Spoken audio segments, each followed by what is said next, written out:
Hey, the big question is why Doodle Notes? I am such a believer in these Doodle Notes that I've actually gone out of my way to try to create a channel that people can go to and they can get all kinds of resources that will help them teach lessons, teach history, better understand concepts, and possibly have a longer lasting, stronger connection to the curriculum that they're trying to learn about. And maybe kids are going to use it just for fun. But Doodle Notes, I love them for people with special needs, language acquisition needs, or maybe students who just aren't that engaged and need something more hands on. See, here's my theory, and I think it's a pretty sound theory. Technology is awesome. I don't think you're going to get a lot of complaints with that. You look across the classroom, there's usually 100 kids sitting in that school at any one time, and they are all on their phones. So I don't think anybody's going to complain and try to say that technology isn't something kids have embraced.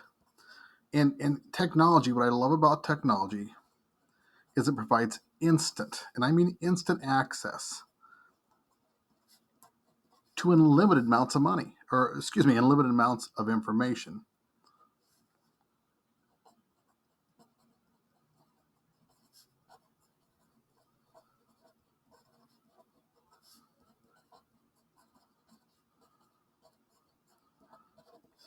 But there's a downside to that. There really is. Because in my opinion, and once again, it's just my opinion, but I've been doing this for over 20 years. I've worked with kids in special needs rooms. I've worked with kids in general ed classrooms. I've worked with kids with very, very diverse levels of language needs and socioeconomic needs and social emotional needs. And what I've come to discover is that a lot of kids need something more. And in my opinion, technology, as great as it is, it doesn't teach us how to think. And that's the big problem I have with technology. It's great. Yes, the internet is wonderful. FaceTime, TikTok, all that stuff. You can't hardly beat them.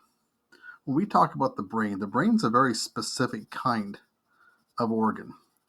And unlike other parts of your body or organs, it has two parts. And if both parts aren't exercised and both parts aren't used, and you're really limiting the access or the type of exercise that brain uses, you're only going to get a part of the result that you want.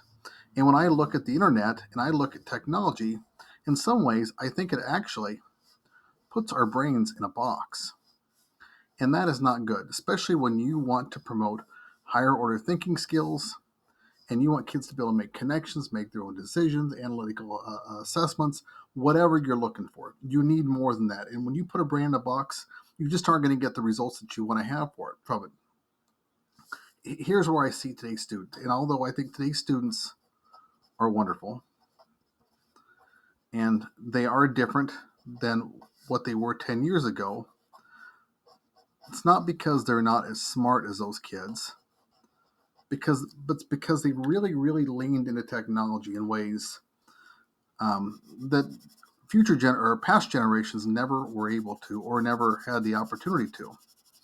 So when we talk about today's students, for all the great things that they're qualified for, I'm seeing some things where they struggle. For starters, kids I see nowadays, they can't isolate important information.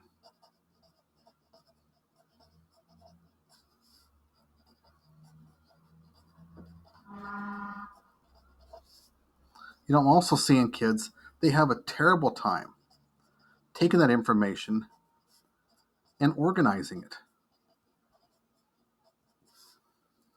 And if you can't organize it, it's really, really tough for you to make connections.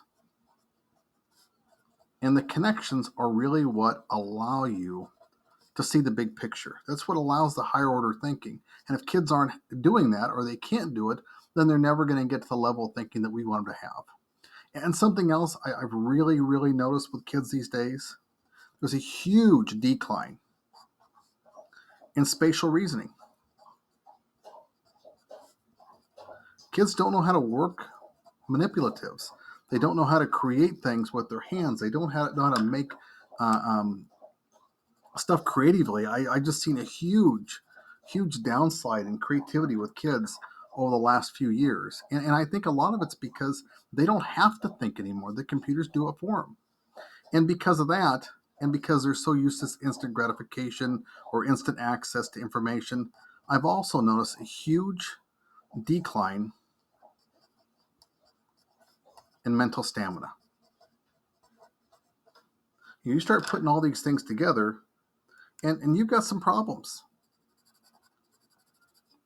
because now we're not teaching kids for the next level. We are just, in a lot of ways, as teachers, treading water. Um, but Doodle Notes, in my opinion, are a way to change that. We can create connections that kids will benefit from for years to come. Okay, so this is how it works. Okay, when you have a brain, the brain is divided into two parts. It kind of looks like a butterfly, but not really. And this area in the middle of your brain is called the corpus callosum. Okay, and when you have a left brain compared to the right brain, they're both going to do different things for you. Your left side, that's where words are processed. That's where logic takes place. That's where numbers and reasoning are processed. And that's where it's what we use to help us learn to read and write. That's one of the beauties of being a left-minded person. You can usually always see the logic in things.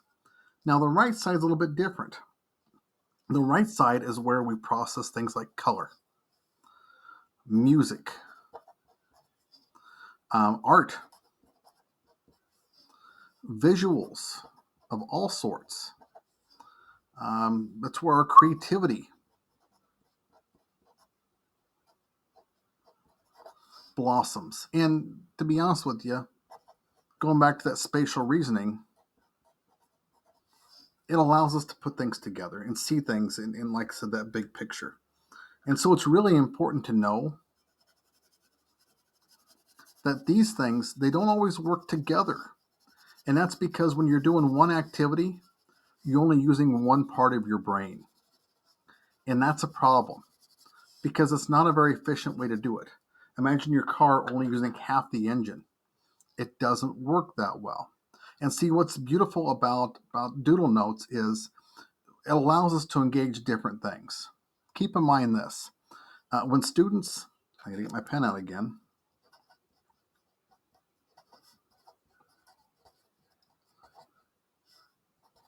When they actually engage in coloring,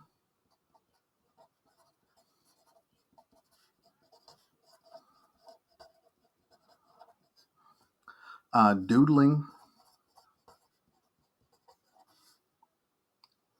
or artistic embellishments,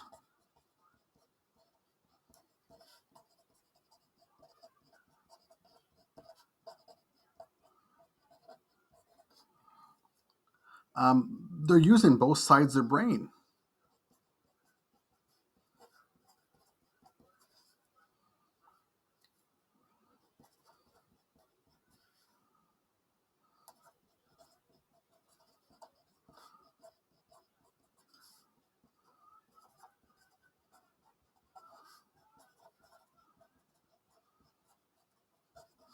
And the reason why I'm writing all this out is because I want you to know when you're doing notes in class or when kids are writing things down or they're processing things, a lot of times pacing is an issue too. And these doodle notes help with the pacing, allows them to keep up, allow them to start making connections. You know, I always use color to mean certain things. For instance, yellow is something to highlight stuff. On our old notes, yeah, today's student, boom, highlight. I want to highlight that information. I use the red to talk about decline. I use green to promote growth. Kids start training their brains with those colors, they'll identify those things quicker when they're actually doing their work.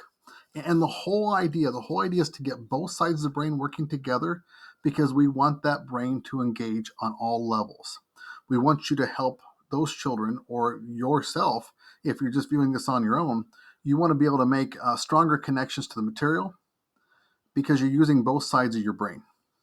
And in reality, what I think it does, in a lot of ways, it just kind of unboxes your brain.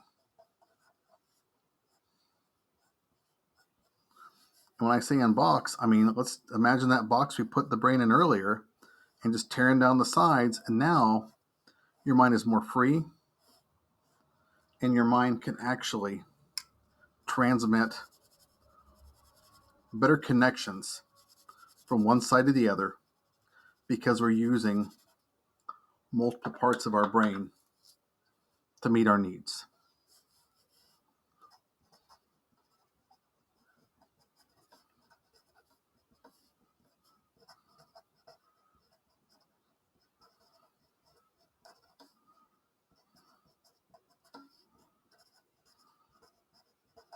Now, what I'm presenting to people is not, it is based on science, but I'm not a scientist. I'm just an educator who likes to doodle too.